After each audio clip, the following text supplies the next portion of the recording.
some people are not loyal to you. They're loyal to their need of you. Okay. Once their need changes, so does their loyalty.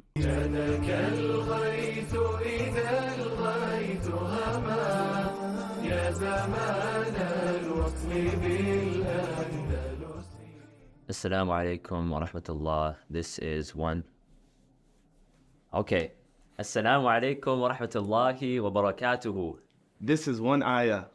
Laith, tell them who we have here today. We are joined by our beautiful brother, Mohammed Maxwel. MashaAllah. Absolute pleasure for you to be with us here today. How are you doing today, my brother? Alhamdulillah, man. Look at these guys. Look who's talking. Look who's talking, man. Appreciate you. Fine, man. Thank you for coming out, man. Inshallah, we're going to have a very good interview with you. Yeah, man. For starters, you saw right at the beginning. It all starts with that upward posture just to kind of get that thing going, and For sure. that's that. 100%. All right, so we just want to start off with a quick introduction of yourself. Tell us a bit about what you do, how you got into this space. Just kind of, give the viewers a quick lowdown of who you are. Sure thing. My name is Mohammed Maxwel Hassan. I'm the founder of Kalam Power, and it's all about helping Muslims speak with confidence. Now, how did I get into this? Growing up, you could describe me as wallpaper. I was there, but not really noticed. There's some people that just have that spark. They have something going for them, like some athletic ability. They may have some sort of talent, and it's great. People can spot that. I didn't have that. Just going through the motions and just having that. This whole communication thing was dormant, like a volcano, you could say. I didn't realize it until later on in life. Yeah. Fast forward, I went to university, and then I went to college for architecture. And in college, that's where everything really changed for me. There was a guy who introduced me to Toastmasters. You guys heard of Toastmasters by any chance? Never heard of it.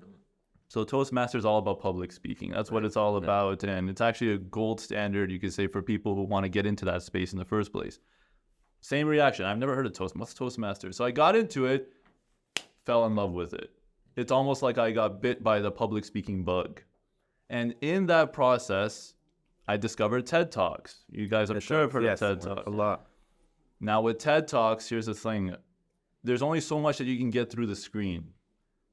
So I thought to myself, how cool would it be if one day I could attend one in person? I looked to my left, looked to my right, and the answer was no. Nothing was there in my area. So as they say, if opportunity doesn't knock, build the door. Yes. So alhamdulillah, I went through many, many hurdles, acquired the license for TED Talks, actually led not one, but two TEDx events. Mashallah. It's amazing, man.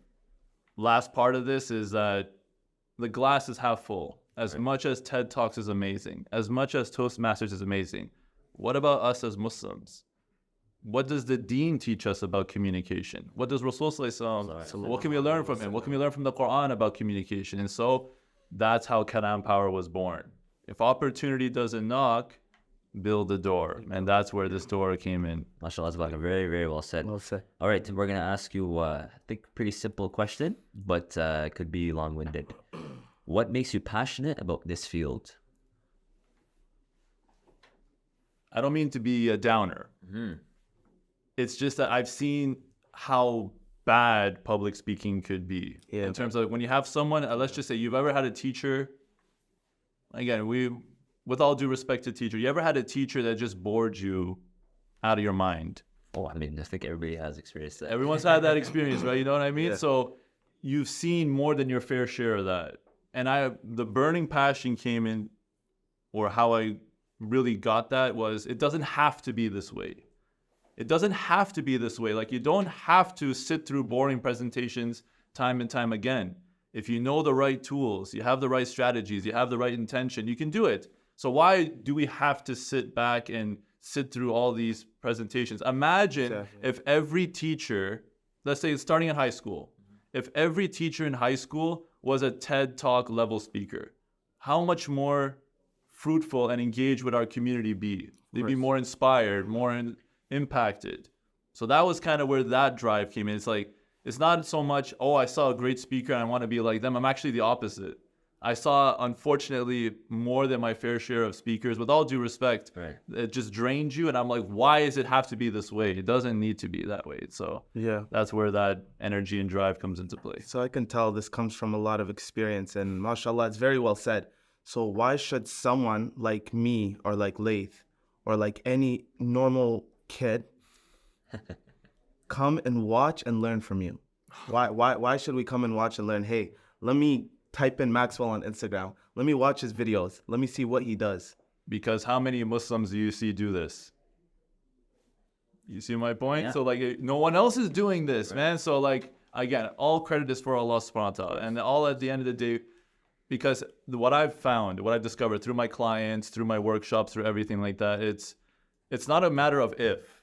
Yeah. It's a matter of when you're going to need it. I can't tell you how many clients I've had. They bypass the need for communication, public speaking, presentation. They don't feel like it's important. Yeah. You know, when you're in high school, for instance, especially we're here in Ontario, in Canada, I'm sure it's all around the world, where it's not really as ingrained from day one, right? There's sporadically, you have a few presentations here and there, but that muscle is so underdeveloped, it's ridiculous. So now when it's time for you to give a presentation or it's time for you to have that job interview, it's like you've never went to the gym and I'm asking you to lift 50 pounds. Yeah. It's not going to work, right? So when you go into an interview, you haven't developed that muscle, then don't be surprised, right? Yeah, if you're So not performing or anything. so that's So how long have you been in social media? social media actively, actually since the pandemic. That really accelerated the progress. And So how do you be creative on social media and sustain that creativity? I mean, for one thing, you let the people speak. You know, you don't want to be a copycat, right? For many, you have people. Oh, I just see a lecture, I just copy and paste that lecture into another.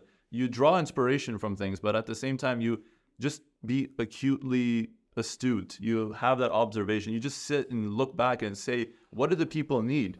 Just now, I was at, you know, like there was a khutbah, and you know what I mean. It is what it is. It's a curse for me in a way. I can't sit back and watch a khutbah and listen to it, and enjoy it like I'm thinking as the audience and as the khatib. I'm thinking to myself, what could the khatib do better, and what do the because I'm looking at the audience. A lot of them are just no joke, no joke. You know, it's sad because this is the one day of the week, the one time where somebody, let's just say, is hanging on to their deen by a thread. And they come to the khutbah thinking that I need to revitalize my iman. And then they show up with this. No disrespect. Again, may Allah bless all the khatibs for doing their uploads. It's just, that's the nature of things, you know? So how do you be creative? You just be observant and see what's around you. And then you just tackle that. If you're just kind of going in without anything, it's not going to end up well. For sure. So OneAyah viewers, I mean, you guys got to be creative. Come up with good comments, good questions. Let us know what you want to see.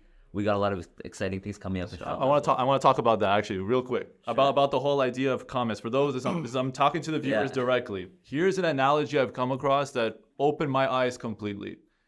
Many people sit on the sidelines. So let's just say, take your favorite sport, basketball. You guys basketball fans, right? Yeah. Sure. There's 3 types of people when it comes to basketball. You have the people sitting in the stands. They're not playing, but they're the ones that are just yelling and being verbal, and they're just shouting all that they want. So they're the people that naysayers, here's all that, right? They're sitting, but they're in the stands. Their opinion doesn't really matter on the court. Right. Then you have the bench warmers, the people who are sitting and lying in wait, waiting for that golden opportunity. Yeah. And then you have the actual players themselves on the court. That's what determines the score. That's what determines the fate of a team. For sure. So many people either are sitting in the sidelines or way in the back, but how many of us are actually on the court, whether it be with our opinions, whether it be with whatever we're doing, whatever arena that you're in, whatever industry that you're in. So get in the game. Yeah. Get in the game. I like that saying. That's beautiful. Okay. Get in the game. All right, we're going to finish this conversation with one last point. How do you deal with negativity? I mean, there's a lot of good to social media. There's also a very dark side to it. I'm sure you can shed some light on that. Yeah, man. I wish I could paint a flowery picture that everyone's just gonna love you. So a few things to note here, right? One after the other. One, Rasul Sallallahu best of the best, cream of the crop. Allah subhanahu wa ta'ala created him. This is the closest to perfection. You know, if he had haters, Where do we stand? Also, that's the first thing. So if we go in with the expectation everyone's gonna love me, good luck with that. Yeah. That's one thing. Second, another thing I've heard that really was beneficial is there are 4 types of people in life. 25% of people will always love you. Okay. No matter what you do through thick and thin, no matter what controversy, 25% of people will always love you. 25% of people will always hate you. No matter what you do, they can't stand the look of your face. They hate your guts. 25% of people will like you with a chance to hate you. They're there with you when times are good, but something comes up, and then 25% of people will hate you with a chance to like you. So you notice that 25% of people will always love you, 25% of people will always hate you, 25% of people will like you with a chance to hate you, and 25% of people will hate you with a chance to like you. So you notice it's not 100%. So having that expectation from the get-go is what's going to be key. And how to deal with it? What I found to be helpful is to separate yourself from the criticism. Meaning, if someone was to say, brother, your beard is a little off, right? Okay, that's nice to note, but the question is, what can I do about it? Yeah. The problem is not me. Right. The problem is the beard, for example, right? Are you talking about me or? No, man. No. For all, again, those are some comments I've gotten as well. Yeah. So it is what it is. So copy and paste that to any sort of critique or criticism, right? It's people, they say, oh, you're garbage, or you're trash, or you're this, or you're... Buddy, what part of me is trash? Exactly. And then when you go in there, you'll find most people run. I'll tell you a quick story about it. The exact same story. One guy was telling me, I have my TikTok videos, one after the other. There was this one particular account. No, I don't know why, but just kept insulting me, like personally, just insult, like following my videos consistently, one after the other. I was like, it's like a. So I was at the first time, I'm like, all right, well, thank you for your response. What could I do to improve? No answer. Second time, what can I do to improve? No answer. The last time I said, you know what? You gotta, up the scales a little bit. So I told him, I said, like, this is why I literally told him, I said, what's your problem? And he never commented again. Interesting. Like, just shut it down because, if you can't dish it out, if you can't take it, don't dish it out, right? Yeah. So my point is, my go-to phrase, anybody who insults is thank you. So be mindful. Okay, thank you. What can I do to improve? Or thank you, what exactly is the problem here? Sure. So that differentiates between constructive criticism to just plain insult. Yeah.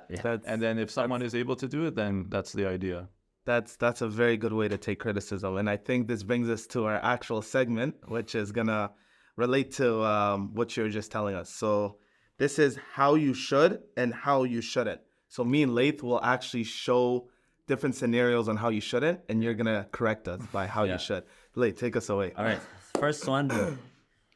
So you have a very viral, at least for us, me personally, I think we have an amazing video, a TikTok that will actually play for you guys that talks about how to order their coffee. So it comes up with, you come up and you're like, I'll have a French vanilla. And that's how the correct way to say it. Tim Orange here, yeah?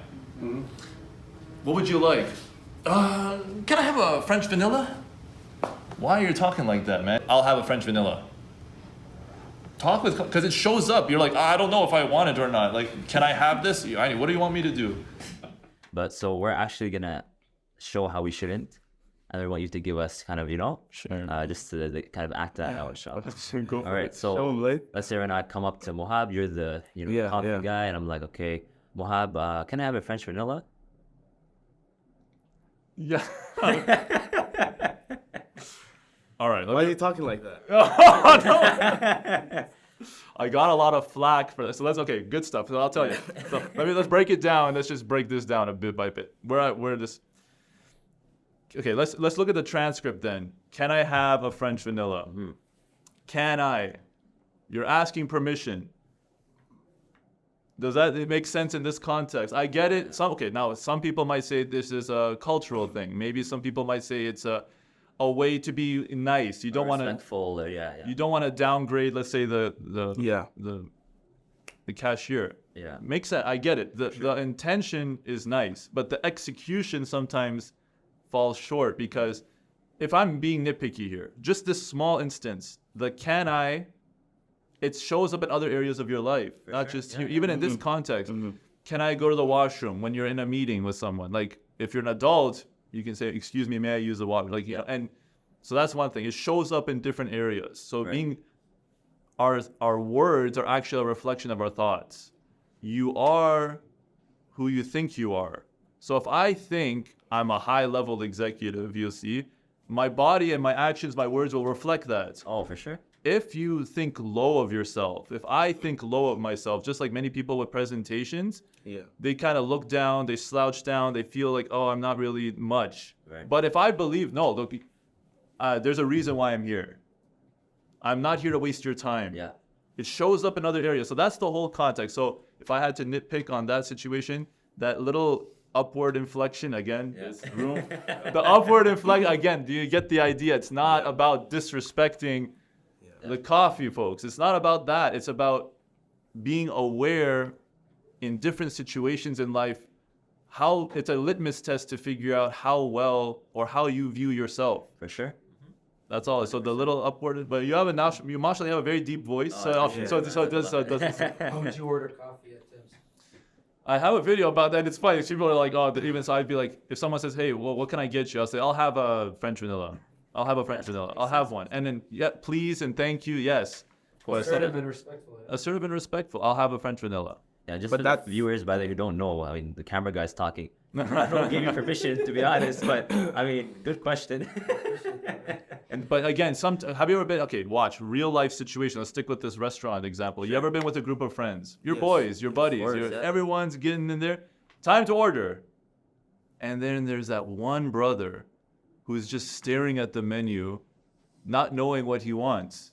Everyone else knows what they want. They go in there. You tell me. You don't say it out loud to him. Unless if you're like, how depends on how the level of your comfort of. What do you think like, buddy, what's going on? What's up? I don't. What do you want? What do you? I think I'm one of those guys. I'll be honest. No, okay, I don't mean to call it. I'm always thinking. So that's the whole. So again, we can draw back to this point about preparation is key. Right. Yeah. So even if you're not familiar with the menu, you can say, okay, you can ask yourselves, give me a few moments, let me look it over. Yeah. And that's all you gotta say. Just ask for it. You don't. What do you? This word is really. You know what I mean? Being indecisive. Actually, I'll tell the viewers something. I mean, my mom actually grills me on this a lot. Oh, when you're in an interview or you're talking or just don't say it just doesn't make you sound like you know what you're articulating, I don't know how to kind of speak and express yourself, right? So the express tip for that, in case if anyone is a chronic ummer, like if someone keeps saying every sentence, the easiest way to do it, to have that remedied, is pause. Mm-hmm. Yeah. That's it. That's all. So watch. I'd like a French vanilla versus I'd like a French vanilla. Okay. Makes sense. It's much more smooth sailing, you see? So that. give yourself, this takes time. A lot of people have different reasons. They're uncomfortable with silence. But at the end of the day, just replace the with a pause. Or even a pause, just say a breath. Make it even easier. Replace the with a breath. I appreciate that. That was, we actually dug deep into that. SubhanAllah. Great advice. So we're going to continue with the segment right after this intermission, inshallah.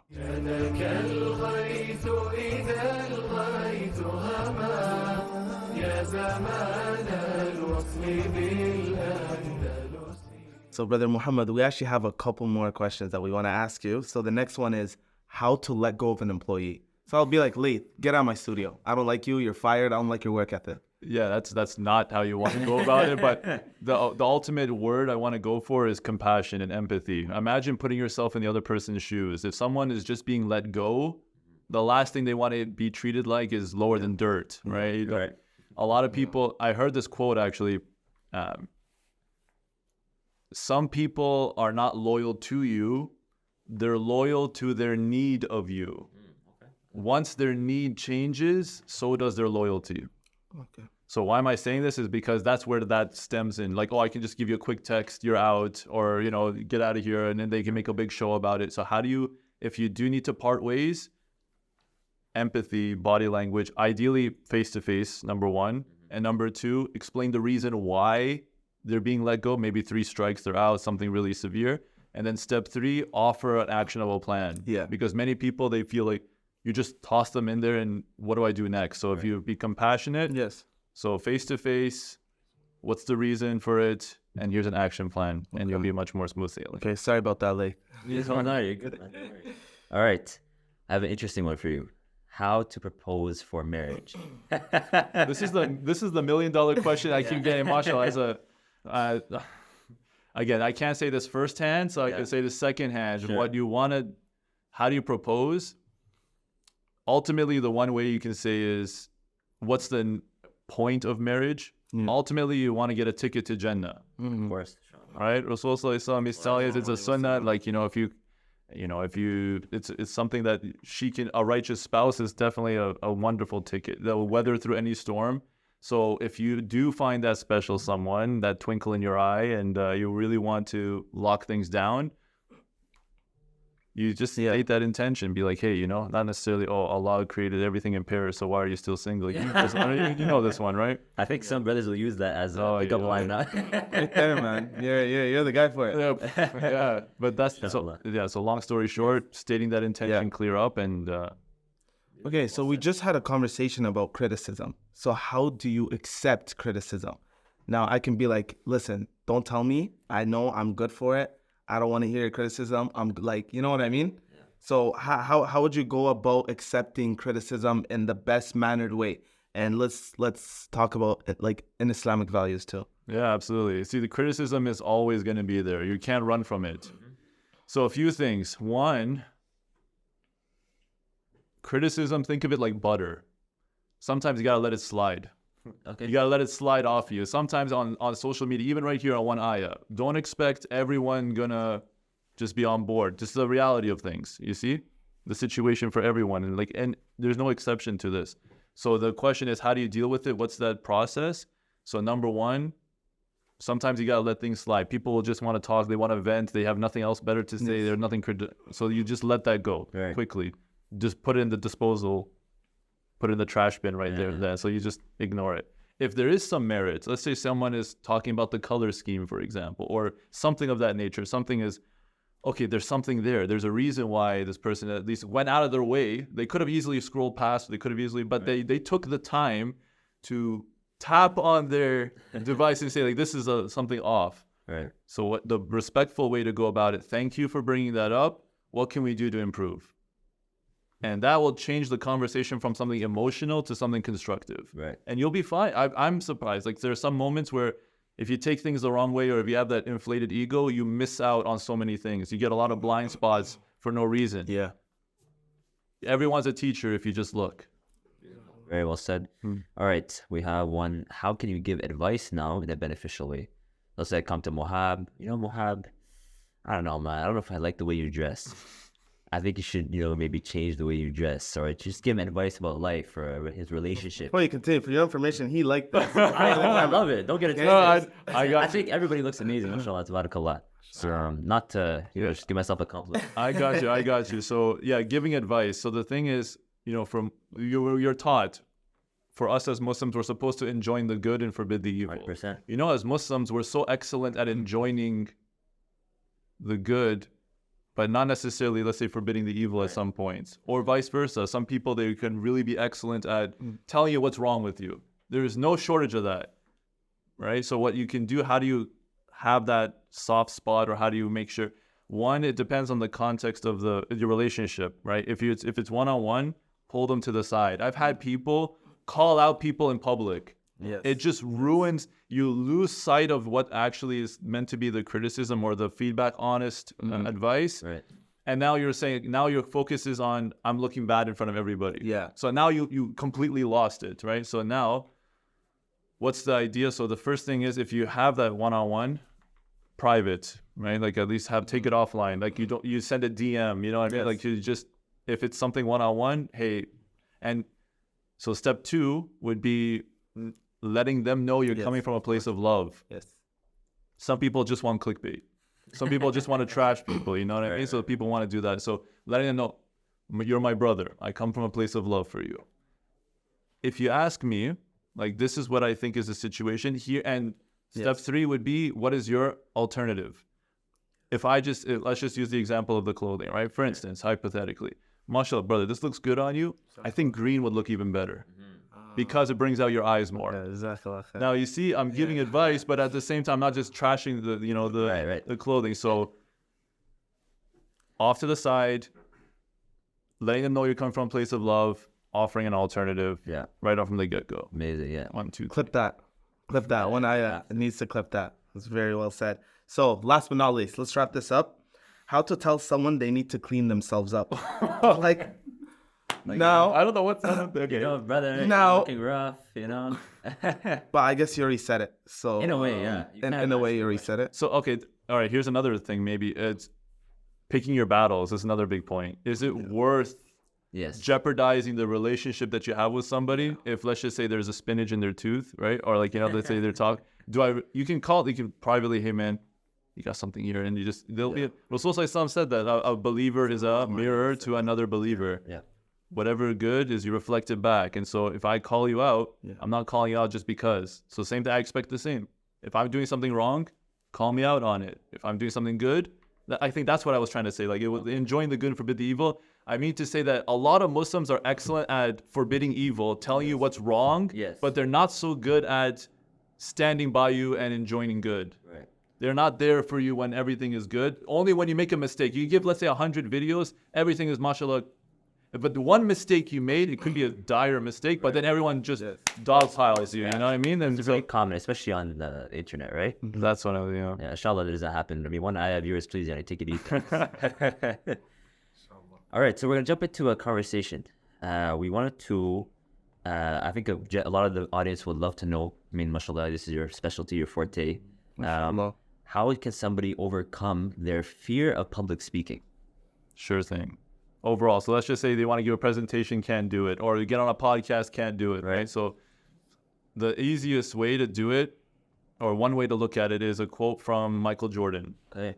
arguably greatest of all time. I think he's the GOAT, to be honest. LeBron James is the GOAT, bro. You know what? We'll just. That's a conversation for another day. Yes. But he said this one quote that encapsulates everything. Hard work eliminates fear. So work ethic eliminates fear. If you're scared of something, it's because you didn't put in the work. Yes. So when someone, like I said, about the 50 pounds, if someone is not used to speaking on a mic or not used to talk, like, you don't even need an audience. Right. You got this, right?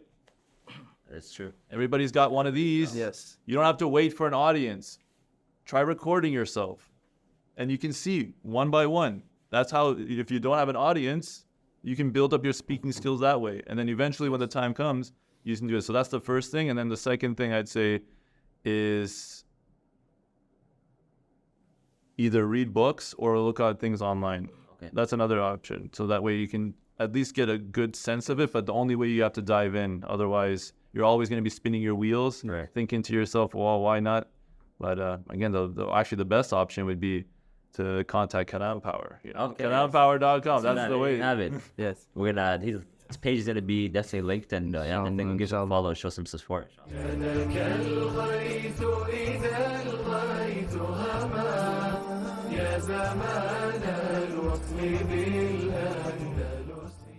So we want to know your most embarrassing moment in public.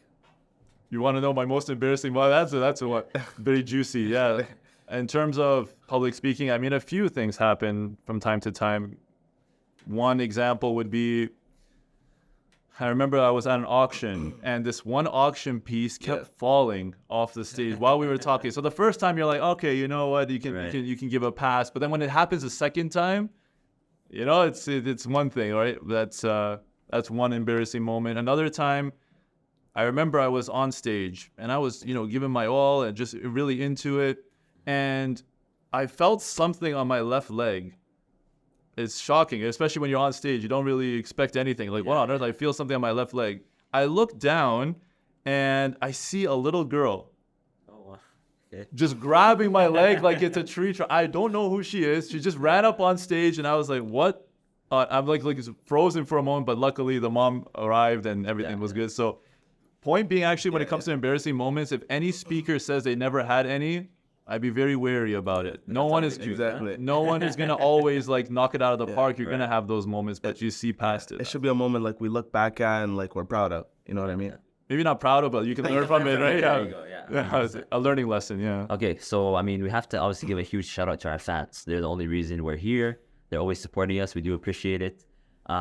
What's your most memorable interaction with your with an audience member? Let's say at a workshop, or a fan just came up to you and said, "Yo, brother Mohammed, I've seen your content." Just something that's memorable that kind of stuck with you.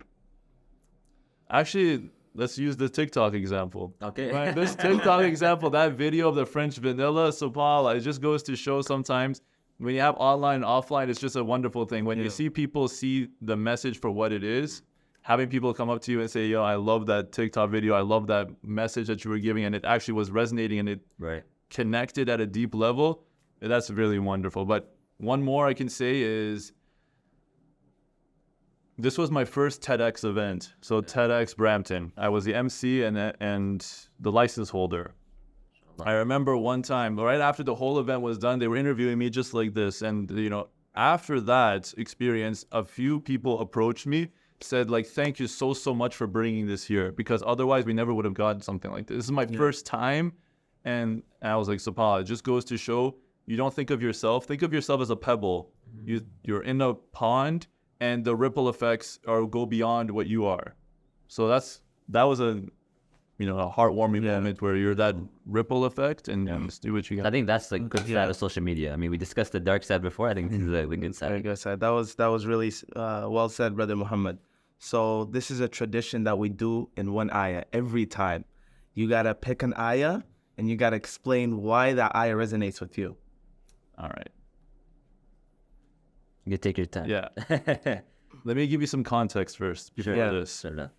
I've always been taught that if you do something nice for someone, they'll do something nice for you. Treat others as you want to be treated. Growing up, that's always the golden rule I was taught. As time went on and life experience happened, you find quickly that's not the case. You can do something nice for someone and they don't reciprocate. They just brush you off, or they treat you worse. It seems backwards.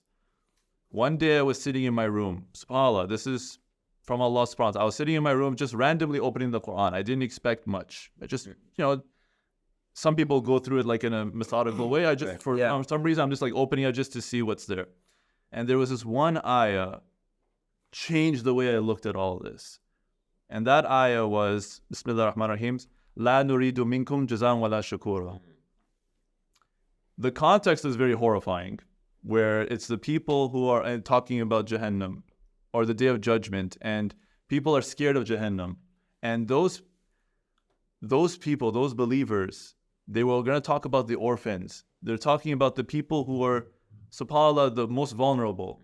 And they're doing good things. They donated, they helped out the orphans, and you think, so it's already a very dark situation. Those believers at that time and the Day of Judgment will say to them, we don't need your thanks. On the Day of Judgment. So I'm thinking, if you're helping an orphan, the very least that you could expect is at least a thank you. But subhanAllah, through that whole experience, so on the Day of Judgment, a thank you is not going to cut it. And that totally oriented the way I look at the life now, where if I hold a door open for someone, I'm not expecting a thank you. Right. When I do something nice for someone, I'm not expecting a thank you. When I go out of my way to show appreciation for someone, I'm not expecting that in return.